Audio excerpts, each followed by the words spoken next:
हाय माइंड डॉगलर and welcome to life. आप इस अर्थ पर अपने पेरेंट्स, आपके रिश्तेदार और करोड़ लोगों के साथ आपके जन्म के टाइम से रहते आ रहे हो, लेकिन अचानक आपके दिमाग में क्वेश्चन आता है, क्यों? आखिर मैं क्यों हूँ? इस धरती को किसने बनाया? लाइफ का पर्पस क्या है? ऑफ कोर्स ज़्यादा लोग नहीं सोचते हैं, क्योंकि उन्हें लगता है कि सब चीज़ गॉड करता है। वो गॉड जो उन्हें सोसाइटी समझाती है, रिलीजन समझाते हैं, और उनके पेरेंट्स भी ये बोलते हैं सब गॉड करता है, और बाकी वो चिल करने में बिजी होते हैं। पर जरा सोचो, आप अगले इतने साल जितने भी जीने वाले हो, इस धरती पे गुजारने वाले हो, क्या आपको नहीं लगता कि आपको जानना चाहिए कि मुझे लाइफ क्यों मिली? हमें किसने बनाया, गॉड या फिर हमारे पेरेंट्स? गॉड ऑफ कोर्स हमारे पेरेंट्स ने, जिन्होंने हमें जन्म दिया, जिसमें सेक्स का बहुत बड़ा रोल था। एक बच्चे का जन्म कैसे होता है? बेसिकली जब मेल स्पर्म हमारे फीमेल एग को फर्टिलाइज करता है, राइट? जब लाखों स्पर्म उस रेस में भाग रहे होते हैं, तो एक स्पर्म उस एग से मेट करता है और उसे लाइफ देता है। उसके बाद वो लगभग 9 महीने तक माँ के पेट में रहता है, और उसके बाद इस अर्थ पर आप और मैं, हम सभी लोग इसी प्रोसेस से होके आए हैं, चाहे आप यकीन करो या फिर ना करो। लेकिन क्या होता अगर वो स्पर्म जिससे आप और मैं बने हैं, वो कभी एग को फर्टिलाइज ना करता, कोई और स्पर्म उसकी जगह कर जाता, मतलब रेस कोई और जीत जाता आप और मैं के बजाय, तो क्या तब भी हमारा जन्म होता?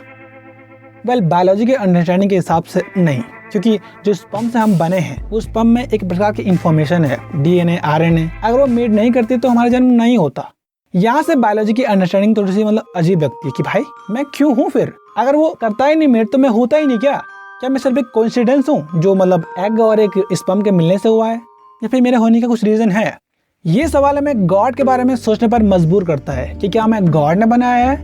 हमारे होने का एसेंस क्या है? वेल, जो लोग गॉड को मानते हैं, वो लोग ये मानते हैं कि हमें गॉड ही ने बनाया है। अगर वो स्पर्म मीट ना भी होता उस एग से, जैसे हमारा जन्म हुआ है, तब भी मेरा जन्म होता, क्योंकि ये जो बॉडी है और जो सोल है, आत्मा, वो अलग है। वो जब हमारा जन्म हो जाता है तब उसके अंदर आती है, और जब मर जाते हैं तो वो निकल जाती है। ऐसा रिलीजियस और फिलोसोफर्स का मानना होता है, जो लोग सोचते हैं इसके बारे में। और उनके लाइफ का पर्पस यही है कि जो उनका धर्म कहता है, धर्म अलग अलग है, दुनिया में बहुत सारे धर्म है, उनके अलग अलग कहानियां है कि लाइफ कैसे शुरुआत हुई।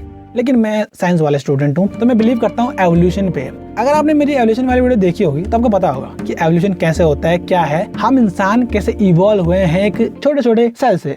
लेकिन फिर भी अलग अलग धर्मों के लोग अपने धर्म के अकॉर्डिंग अपनी लाइफ का एक पर्पस लेके चलते हैं कि हमारे धर्म के अकॉर्डिंग हमारी लाइफ का पर्पस ये है, चाहे वो गॉड को पाना हो, चाहे वो मोक्ष प्राप्त करना हो, या फिर अलग अलग जो भी उनके धर्म में लिखा गया है।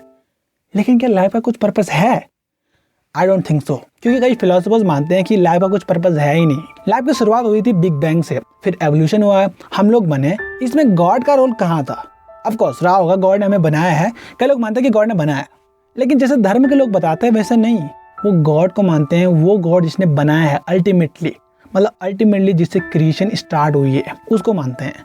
लेकिन ऐसा नहीं मानते कि वो गॉड हमारे पास कुछ ऑब्जेक्टिव मीनिंग देता है कि तुम्हें यही करना है, तुम नर्क में जाओगे, तुम स्वर्ग में जाओगे, ऐसा नहीं मानते हैं। बेसिकली जो हम मानते हैं ना कि हमारा धर्म के अकॉर्डिंग हमें ये जीना है, वो सब चीज़ इंसान की बनाई गई है।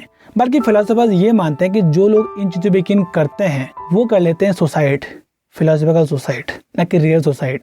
अब कई लोग सुसाइड भी करते हैं, उनको लगता है कि लाइफ का कुछ पर्पस ही नहीं है, मीनिंग ही नहीं है। क्यों लगता है? क्योंकि नहीं होता मीनिंग, लाइफ का मीनिंग होता ही नहीं है। यहाँ पर डिपेंड करता है कि आप इस लाइफ को किस तरीके से जीना चाहते हो। मेरे अकॉर्डिंग, मैंने अभी तक जितने भी लाइफ दी है, जितने भी क्वेश्चन कर रहे हैं, जितना भी सोचा है, मुझे लगता है कि आपके पास हमेशा एक चॉइस होती है, आप अपनी लाइफ कैसे जीना चाहते हो।